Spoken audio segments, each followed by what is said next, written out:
Gimana sih dengan konsep penyatuan Sunni Syiah ketika kita sedang memperjuangkan pembebasan Baitul Maqdis? Saya langsung di tempat orang yang pernah mempelajari bagaimana penyatuan Sunni Syiah itu, yaitu makam Salahuddin Al-Ayyubi rahimahullahu ta'ala. Gini teman-teman sekalian, saya mau cerita dulu apa sih yang terjadi di masa Salahuddin saat itu. Ada dua dinasti Syiah yang besar sekali. Yang satunya itu mengklaim sebagai khalifah yang sah, yaitu dinasti Fatimiyah. Yang satu di sini, di Suriah ini, namanya dinasti Mirdasiyah. Nah, Salahuddin sendiri lahir di tengah-tengah keluarga kerajaan Sunni, akan tetapi saling membunuh. Ya, bahkan lebih buruk daripada zaman sekarang. Kan kalau sekarang ini antar negara Islam nggak saling serang ya. Kalau zaman dulu itu antar negara Islam tuh saling serang saat itu. Dan beliau tepatnya datang dari dinasti Zankiyah, ya kan? Nah, bapaknya pada saat itu adalah orang yang diusir dari kerajaannya, kemudian karena menentang perintah gitu ya. Kemudian lari ke sebuah tempat, dilindungilah oleh Imaduddin Zanki.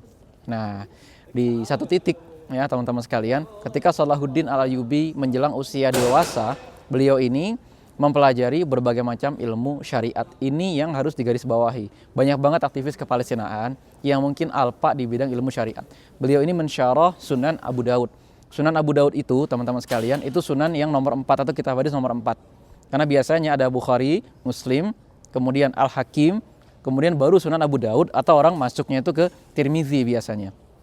Ini ternyata yang disyarah adalah Sunan Abu Daud. Berarti Salahuddin Al-Ayyubi ini sudah menguasai kitab-kitab hadis yang lain, apalagi levelnya pensyarah. Dan beliau adalah seorang calon raja pada saat itu. Siapa gurunya kita cari nanti, tapi kalau menurut Syekh Majid Irsan Al-Kilani, guru-guru beliau adalah murid dari Imam Al-Ghazali rahimahullahu ta'ala. Nah, saat itu beliau paham Sunni dengan Syiah pada saat itu saling menyerang. Dan kita tahu ya proses kerebutnya Baitul Maqdis oleh orang-orang tentara salib pada saat itu, ketika Baitul Maqdis dipegang oleh orang-orang Syiah yang saat itu sangat lemah. Nuruddin Zanki sebagai penguasa Suriah pada saat itu mengirim Salahuddin Al-Ayyubi untuk masuk ke dalam kerajaan Syiah yang memang saat itu meminta bantuan kepada Nuruddin karena dia ingin mengkudeta rajanya saat itu.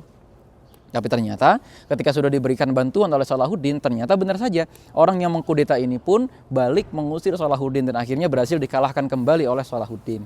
Salahuddin pun menjadi orang kepercayaan di kerajaan Fatimiyah pada saat itu. Nah, pertanyaannya sekarang, apakah Salahuddin ini kemudian menjadi orang yang bersikap abu-abu? Ternyata tidak. Menurut catatan dari Ibnul Asir, ulama-ulama Ahlus Sunnah wal Jamaah yang terutama pada saat itu berakidah Asy'ari dan berfikih Syafi'i, ternyata mereka tetap punya semacam halaqah rahasia atau punya semacam kontrol kepada Salahuddin.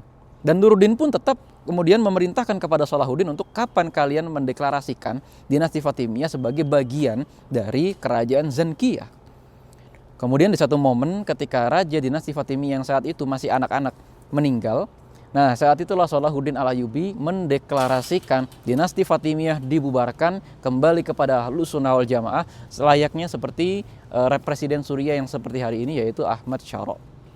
Sama kejadian persis seperti itu. Pertanyaannya sekarang, apakah kemudian Salahuddin Al-Ayyubi tasyayyu atau cenderung memihak kepada Syiah? Ternyata tidak. Para ulama tidak meragukan akidahnya dan tidak ada satupun catatan ulama yang mentahzir di masanya.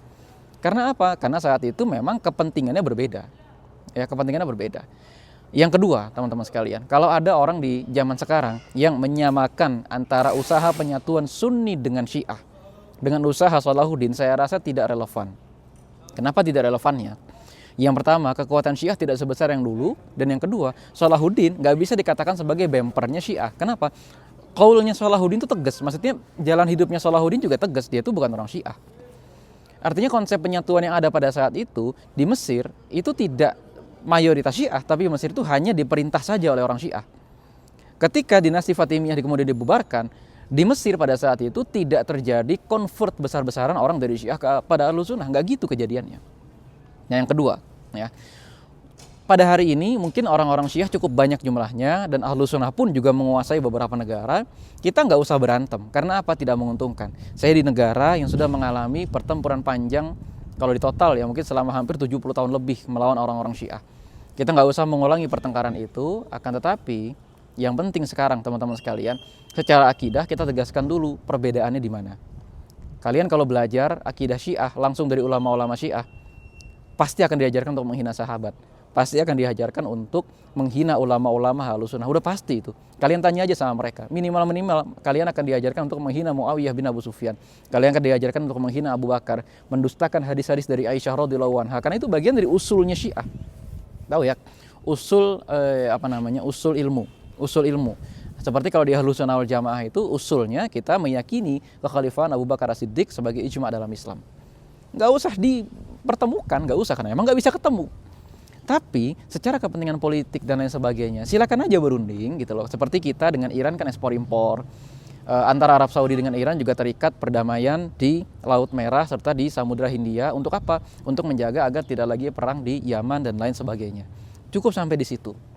Dan hari ini kita memang ada kepentingan lebih besar. Jangan sampai kita menghadapi musuh yang sebetulnya bisa nanti aja kita hadapi, atau musuh yang sebetulnya nggak usah dipancing. Karena musuh utama kita sekarang adalah Israel dan sekutu-sekutunya, yaitu Amerika Serikat, Inggris, dan lain-lain sebagainya. Langsung dari depan makam Salahuddin Al-Ayyubi. Assalamualaikum warahmatullahi wabarakatuh.